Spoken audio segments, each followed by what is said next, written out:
Bonjour à tous. Aujourd'hui, on va s'intéresser à un exercice que l'on connaît tous depuis l'école primaire, la lecture à voix haute. Et on va voir comment ce simple exercice peut en fait devenir une arme secrète pour vraiment maîtriser l'analyse d'un texte. La question qu'on se pose, c'est lire à voix haute, est-ce que c'est juste réciter des mots ou est-ce que ça va beaucoup plus loin? Eh bien, vous allez voir que c'est le test ultime, celui qui révèle si on a vraiment tout compris d'un texte jusqu'à ses plus fines subtilités. Pour explorer ça, on va suivre un parcours en 5 étapes. On commencera par le pourquoi, le principe de base. Ensuite, on verra une méthode qui marche à tous les coups. Puis, on apprendra à l'adapter selon le genre du texte.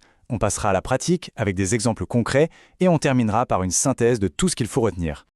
Allez, on commence par la première partie, la question fondamentale. Pourquoi est-ce si important de bien lire à voix haute? Vous allez voir, la réponse est au cœur même de l'analyse littéraire. Cette phrase, elle résume tout. C'est vraiment la clé. Votre voix, en quelque sorte, elle trahit votre niveau de compréhension. Si la lecture est hésitante, monotone, sans relief, c'est presque toujours le signe qu'on est passé à côté de quelque chose d'essentiel dans le texte. La voix ne ment pas. Bon, maintenant qu'on a saisi l'enjeu, passons au comment.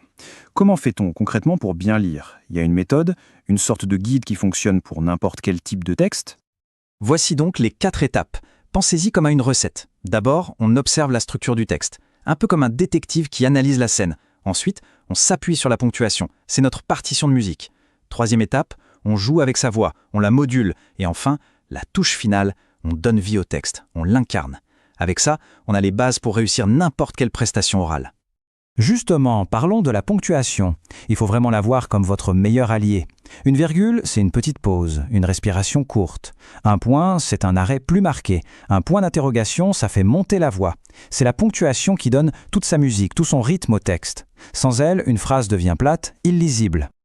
Cette méthode en 4 temps, c'est le socle. Mais là où ça devient vraiment intéressant, c'est quand on apprend à l'adapter. Parce qu'évidemment, on ne lit pas un poème comme on lit une pièce de théâtre ou un roman. Chaque genre a ses propres codes. Regardez ce tableau, il est très utile. En poésie, par exemple, il faut faire entendre la musique des vers, le rythme. Dans un roman, la grande question c'est qui parle? Est-ce un narrateur extérieur, objectif, ou est-ce qu'on est dans la tête d'un personnage? Le ton ne sera pas du tout le même. Au théâtre, les didascalies sont des indications de jeu précieuses qu'il ne faut surtout pas lire à voix haute.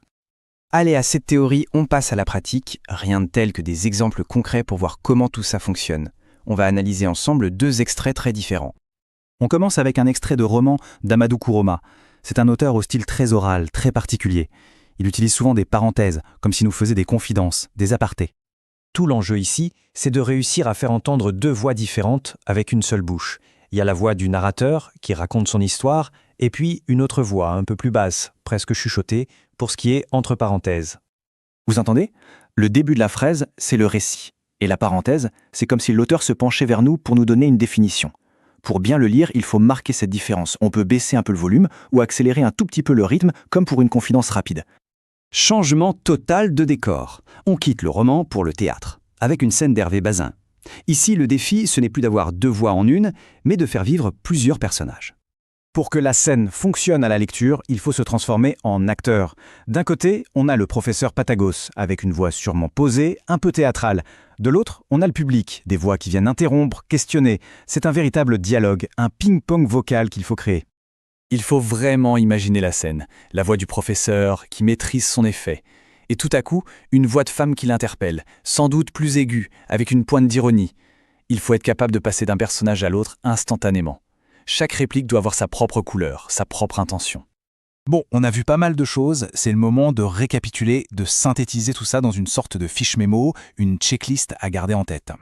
Si on devait résumer, voilà les 5 points essentiels. Premièrement, tout part de la compréhension. Lire, c'est interpréter. Deuxièmement, la ponctuation est votre GPS, ne l'ignorez jamais. Troisièmement, on s'adapte au genre du texte. Quatrièmement, on joue avec sa voix pour créer du sens, de l'émotion.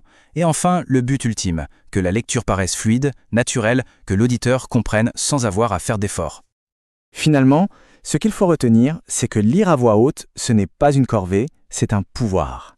C'est le pouvoir de devenir un passeur d'histoire, de donner vie aux mots des auteurs. Alors la prochaine fois que vous aurez un livre entre les mains, posez-vous la question: quelle histoire ma voix va-t-elle pouvoir raconter? C'est à vous de jouer.